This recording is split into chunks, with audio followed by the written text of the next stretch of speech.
Hi, I'm Marwan Tarazi. I'm the director of the Center for Continuing Education. It's an outreach arm of Birzeit University into the community. I want to tell you about a powerful network Birzeit University is in the process of establishing. It's a regional network that will lead learning innovation across the region, catalyzing desperately needed educational reform.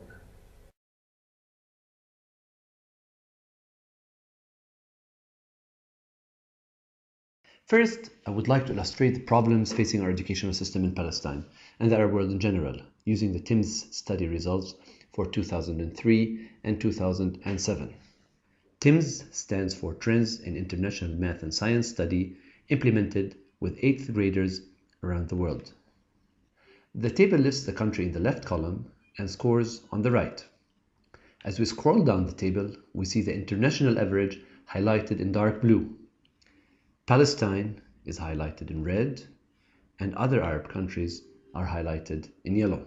Unfortunately, we see that the Arab countries are all grouped at the bottom of the table, indicating low standing.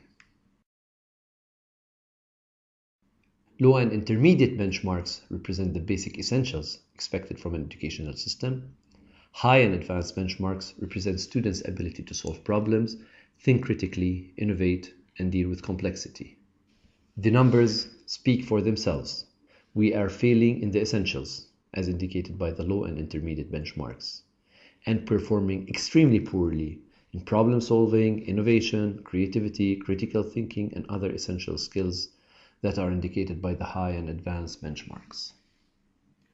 In 2007, a greater number of Arabic countries participated in the TIMSS exams. Their academic results were just as disappointing. The rating for most of the Arab countries which had participated in 2003 dropped even further, which is really alarming. In this technological era, when global competition is driven by intellectual capital, the Arab region is falling behind.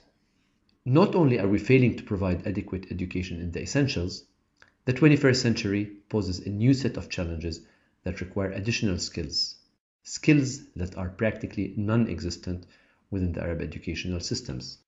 Those skills include problem solving, critical thinking, collaboration, technology know-how, entrepreneurship, communication skills, and continuous learning. These 21st century skills are crucial if our youth are to succeed, to build a productive economy and compete and contribute globally. Mental well-being is another critically important component in child's development that is missing from our educational systems. Our schools fail to teach coping skills to protect the mental well-being of our children. Today's world is highly stressful. Young people are particularly vulnerable to a wide range of pressures. Of course, special consideration has to be given to countries like Palestine, Lebanon, and Iraq, where studies have shown that an unusually high percentage of youth in these countries demonstrate symptoms of post-traumatic stress disorder. It is essential that our schools equip children with the mental coping skills that are necessary to allow them to become emotionally healthy, mature adults, able to maintain positive relations, and ultimately build a healthy society. It is obvious that reform efforts face enormous challenges. Most of the teachers currently in the educational system are not academically qualified to teach. Educational curriculum is outdated and it's not even relevant to students' lives. Even when ICT is used in the classroom, it's utilized in a superficial, ineffective manner. The area faces a very serious shortage of a critical mass of experts that would be able to champion educational reform.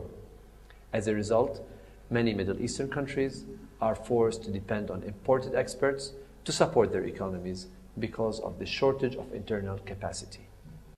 Unfortunately, the weakness of the education system as a whole constrains national competence in all sectors. Basic education, K-12 in the diagram, is extremely weak because teachers are poorly qualified. Teachers are poorly qualified because higher education institutions have serious limitations. Higher education institutions are weak because students into the higher educational system are graduates of the same poor basic educational system and hence lack the expertise to champion a reform process. The impact on the workforce and economy MENA countries are producing a predominantly unskilled workforce. This workforce is flailing within a highly competitive, knowledge-driven global economy in a region which has limited capacity to absorb unskilled labor. The result? A regional workforce characterized by extremely high unemployment, especially amongst the youth, our greatest national assets and our future. In many countries, the problem is so severe that the issue is not so much of an unemployed workforce, but largely an unemployable workforce. Clearly, there is a dire need to intervene at all levels. But at which level will intervention have the greatest impact in the shortest amount of time? Universities are the natural site for development of the critical mass of experts, research, and institutional capacity required to lead an education reform process. Unfortunately, higher education institutions in MENA lack the capacity and tools to implement the necessary reform. This highlights the urgent needs for creating a pool of change agents.